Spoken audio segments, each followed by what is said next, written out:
자, 병리 관점과 강점 관점의 키워드를 적어갑니다. 아무래도 병리는 우리가 보통 병원에서 많이 쓰는 의료 용어와 비슷합니다. 그래서 증상이라고 하는 단어가 있을 거예요.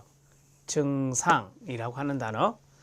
자, 이 증상이라고 하는 단어는 바로 이제 진단이란 단어와 같이 묶어질 수가 있습니다. 그리고 이것은 이 클라이언트의 진술, 이것을 일종의 환자의 진술로 보게 되니까 상당히 회의적이다. 인정하지 않고 회의적이다. 이렇게 이야기가 나옵니다. 클라이언트의 진술은 회의적이다. 이런 이야기가 들어있고요. 이 병리 관점은 5번에 밑줄 쳤었잖아요. 어린 시절의 트라우마, 그 상처는 바로 이 성인기의 병리의 하나의 전조현상이다 라고 하는 거예요. 그래서 어린 시절의 과거라고 하면 되는데, 어린 시절의 상처는 성인기의 병리를 예측할 수 있다. 예측 가능하다. 이렇게 말할 수 있습니다. 자, 이 병리 관점은 아무래도 치료자 중심이에요. 그렇죠? 전문가가 치료자가 되는데 치료자가 중심이 된다. 이렇게 정리하시면 됩니다. 전문가 중심 이렇게 쓸까요? 전문가 중심. 병리 관점은 목적이 뭐냐면 이 녀석을 완화시키는 겁니다. 이 녀석을 완화시키는 것이기 때문에 바로 증상의 완화가 바로 목적이 된다. 이렇게 정리할 수 있죠. 자, 이 가능성을 강조하는 것이 바로 강점 관점이라면 상당히 개인의 발전은 개방되어 있다. 가능성을 보기 때문에. 하지만 여기 병리 관점은 개방되어 있지 않다. 즉 폐쇄적이다 라고 해요. 그래서 폐쇄적 시각을 가지고 있습니다. 폐쇄적 관점이라고 하죠. 이 정도 정리하시면 될 것 같고요.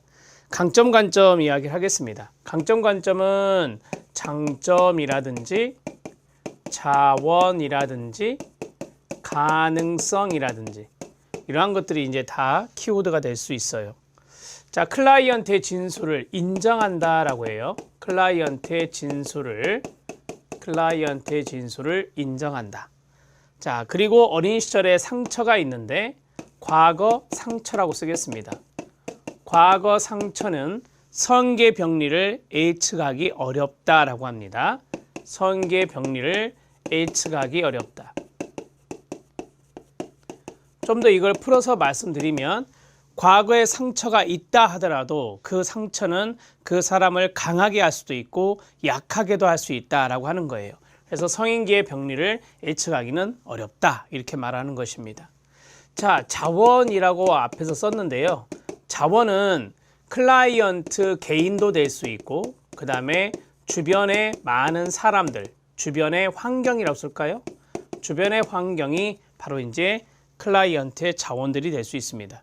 클라이언트의 동료가 될 수도 있고 클라이언트의 가족이 될 수도 있고 클라이언트를 돕는 전문가도 될 수 있는 것입니다. 자, 그 다음에 개인의 발전은 개방되어 있다라고 해요. 그래서 개방적 관점을 취한다. 개방적 관점을 취한다라고 보고 여기에 목적은 뭐냐면 우리가 앞에서 임파워먼트 모델은 강점 관점을 취한다라고 했잖아요. 그 사람의 삶에 함께합니다. 그래서 파트너십, 동반자로서 그리고 그 사람의 어떠한 역량을 강화시키는 그 사람의 어떤 삶의 의미를 확고히 해주는 그러한 것들이 바로 역량 강화다 이렇게 말할 수 있거든요. 그래서 파트너십과 역량을 클라이언트 역량입니다. 그걸 강화하는 것을 목적으로 한다. 이렇게 정리하시면 돼요. 자, 병리 관점과 강점 관점에 대한 설명을 쭉 해드렸으니까 충분히 이해는 되실 건데 강점 관점의 문제를 보면 정말 쉽습니다. 누구든지 다 풀 수 있는 문제, 공부를 어느 정도 하면 풀 수 있는 문제예요. 그래서 너무 걱정하지 마셔라. 자, 병리 관점 보겠습니다. 개인을 진단에 따른 증상을 가진 사례로 규정하고요. 치료의 초점이 문제에 있습니다. 그렇습니다. 문제를 해결하는 것이죠. 이 증상 자체가 문제라고 보시면 돼요. 그 다음에 클라이언트의 진술은 전문가에 의해서 재해석되어 진단에 활용된다. 사회복지사는 클라이언트 진술에 회의적이다. 어린 시절의 상처는 성인기의 병리를 예측할 수 있는 전조가 된다. 치료의 핵심은 실무자, 이 실무자가 바로 전문가가 되는 거예요. 전문가에 의해서 고안된 치료 계획이다. 사회복지사는 클라이언트 삶의 전문가가 되고 이 클라이언트인 전문가가 중요한 위치를 차지하게 되는 겁니다. 개인의 발전은 병리에 의해서 제한된다라고 했어요. 그래서 폐쇄적이죠. 자, 그 다음 변화를 위한 자원은 전문가의 지식과 기술이다. 돕는 목적은 행동이든 감정이든 사고든 관계의 부정적인 개인적, 사회적 결과의 증상의 영향을 감소하는 것이다 라고 했어요. 이걸 저는 증상 완화 이렇게 말한 겁니다. 자, 강점, 관점 봅니다.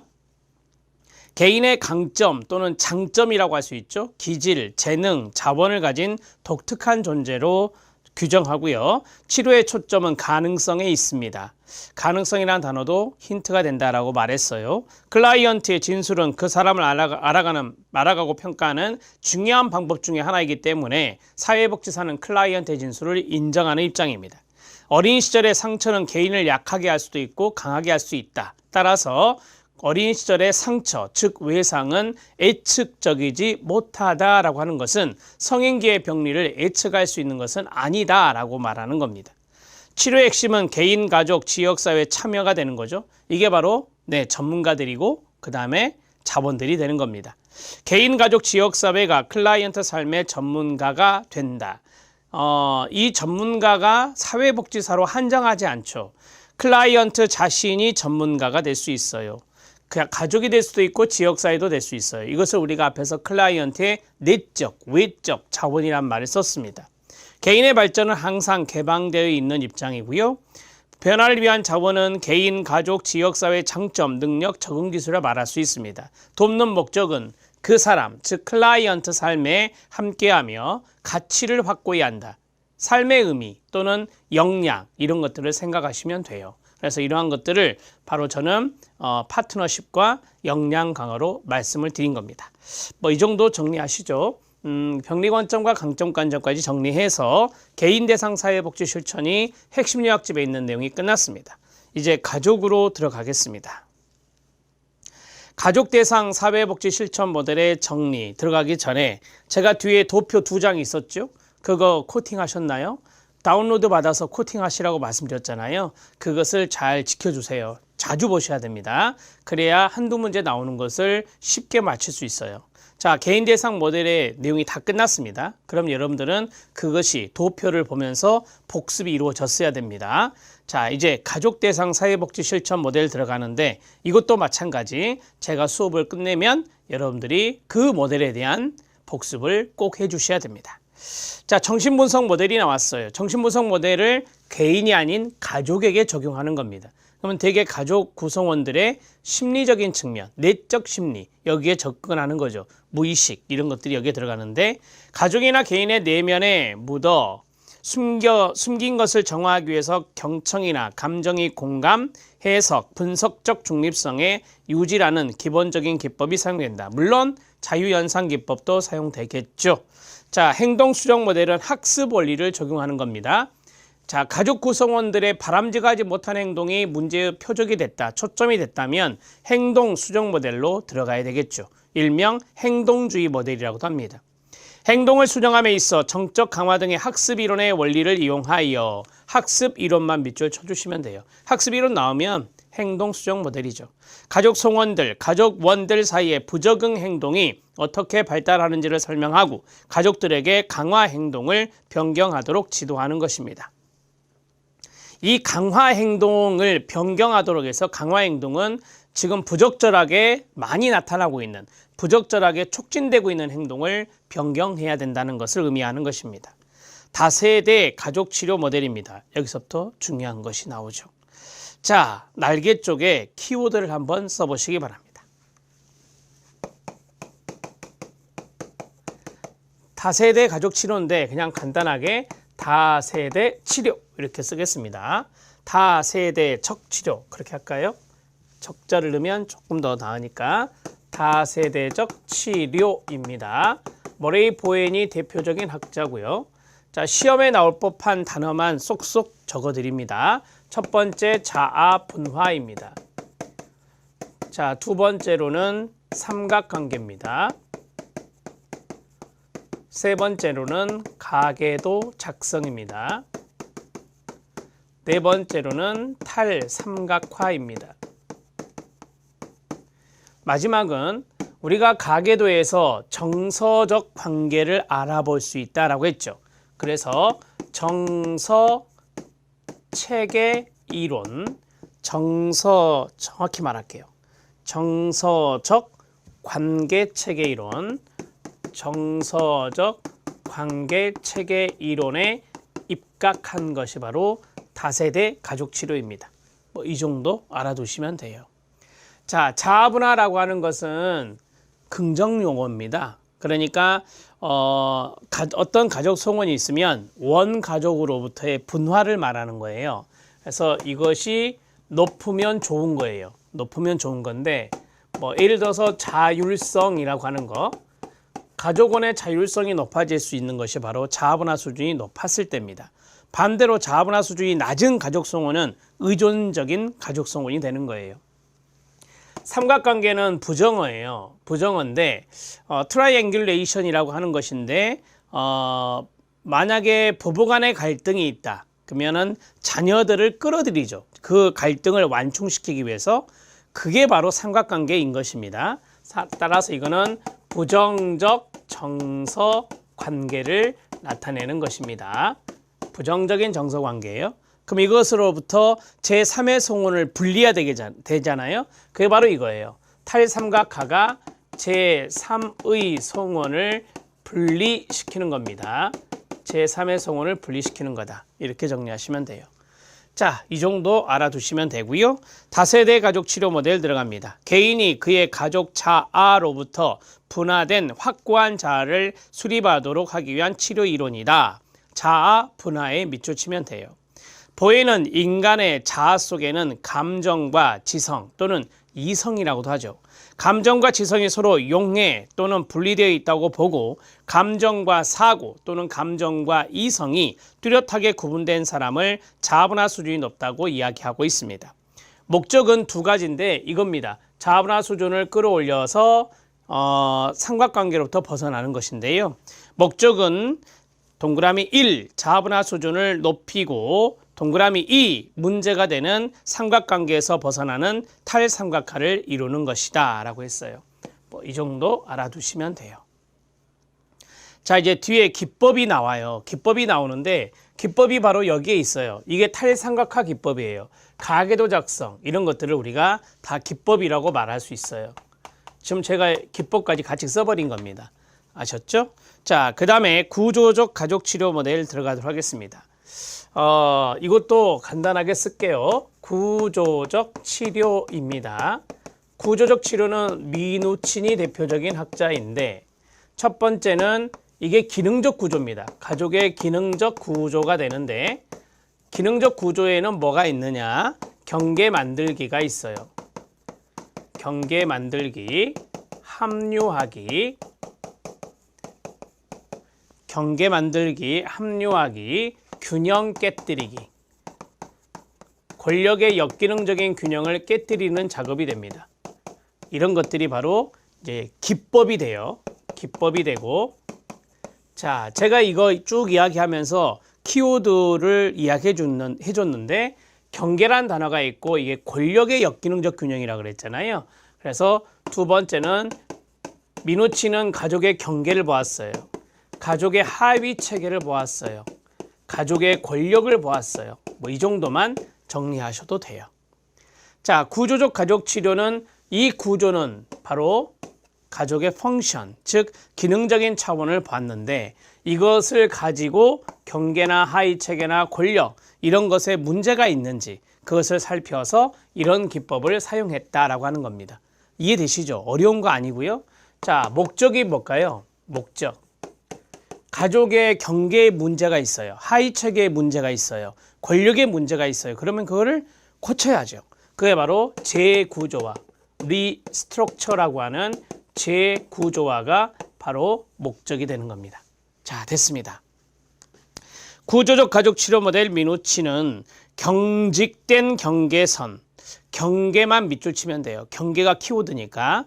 경직된 경계는 좋은 말이 아닌 것 같죠. 네, 경직된 경계는 쉽게 말하면 관심이 없는 거예요. 가족원들끼리.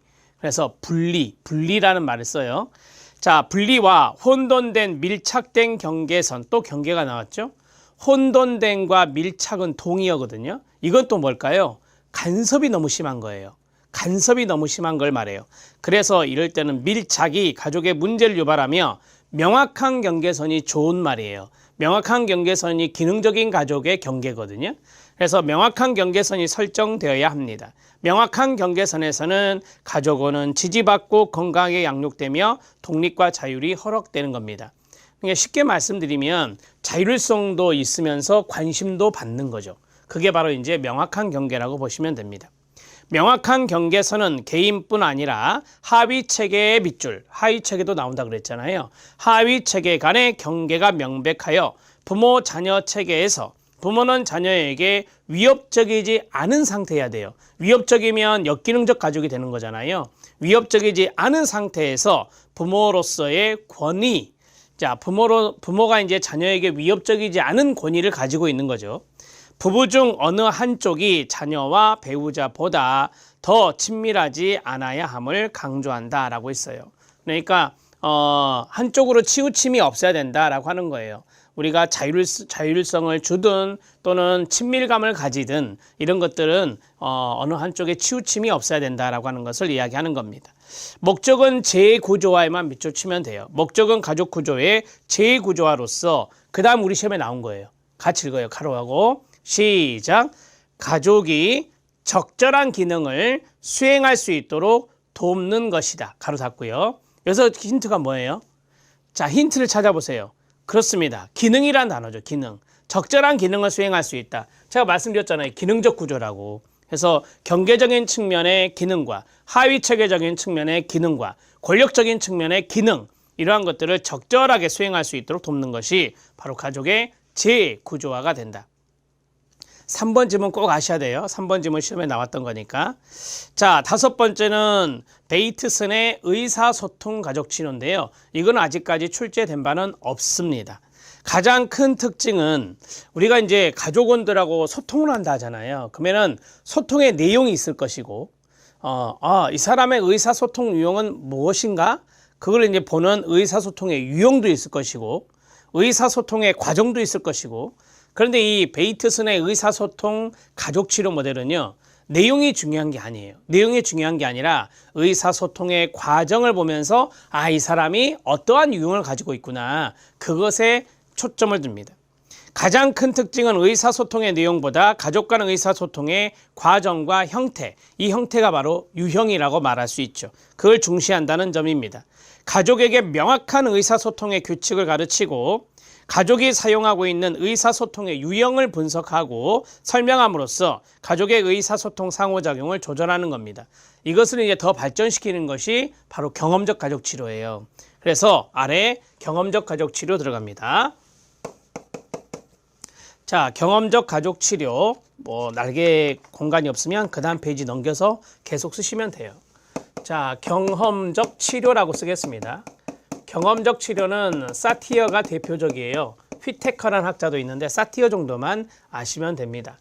자, 이 경험이라고 하는 단어가 들어있어요. 그래서 키워드 중에 이게 있어요. 새로운 경험이란 게 있어요.